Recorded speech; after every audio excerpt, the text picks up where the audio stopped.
কলম্বিয়ার বিপক্ষে ম্যাচে হলুদ কার্ড দেখে পরের ম্যাচের জন্য নিষিদ্ধ হয়েছে ভিনিসিয়াস জুনিয়র। পরের ম্যাচে কোয়ার্টার ফাইনালে উরুগুয়ের বিপক্ষে মাঠে নামবে ব্রাজিল। বুধবার কোপা আমেরিকায় গ্রুপ পর্বে নিজেদের শেষ ম্যাচে কলম্বিয়ার মুখোমুখি হয় ব্রাজিল। ম্যাচের প্রথমার্ধে খুব একটা আধিপত্য দেখাতে পারেনি সেলেসাওরা, তবুও ম্যাচের 12 মিনিটেই এগিয়ে যায় তারা। বার্সেলোনার উইঙ্গার রাফিনহার দুর্দান্ত এক ফ্রিকিকে এগিয়ে যায় 9 বারের কোপা চ্যাম্পিয়নরা। তবে এই ম্যাচে বড় এক ভুল করে বসেন রিয়াল মাদ্রিদ তারকা ভিনিসিয়াস জুনিয়র।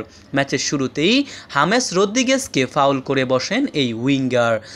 এবারের কোপা আমেরিকায় ব্রাজিলের শুরুটা হয়েছে একেবারেই মলিন।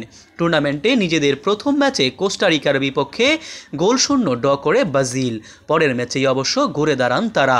প্যারাগুয়ের বিপক্ষে 4-1 গোলের বড় ব্যবধানে জয় তুলে নেয় দারিভালের দল।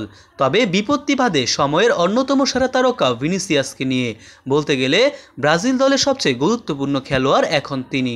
আগের ম্যাচে প্যারাগুয়ের বিপক্ষে বড় ব্যবধানে জিতলেও দুশ্চিন্তা ছিল ভিনিসিয়াসকে নিয়ে, কারণ পরপর 2 ম্যাচে হলুদ কার্ড পেলে 1 ম্যাচ নিষিদ্ধ করা হয় সেই খেলোয়াড়কে। সেই ভুলটাই করে বসলেন ব্রাজিলের তারকা ভিনিসিয়াস।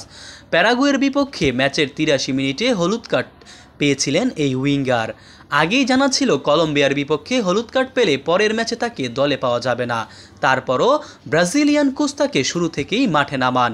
ম্যাচের 7 মিনিটে হামেস রদ্রিগেজকে ফাউল করলে হলুদ কার্ড দেখানো হয় তাকে, যার জন্য পরের ম্যাচ খেলতে পারবেন না ভিনিসিয়াস।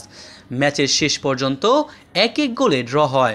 ড্র হলেও গ্রুপের রানার আপ হিসেবে কোয়ার্টার ফাইনালে উঠে ব্রাজিল, যেখানে তাদের প্রতিপক্ষ উরুগুয়ে, যারা চলতি কোপায় রয়েছে দুর্দান্ত ফর্মে। এমন এক প্রতিপক্ষের বিপক্ষে ভিনিসিয়াসকে না পাওয়ায় ব্রাজিল বড় বিপদেই পড়বে। মোহাম্মদ সায়েম সরকার, নিউজ বাংলাদেশ 64।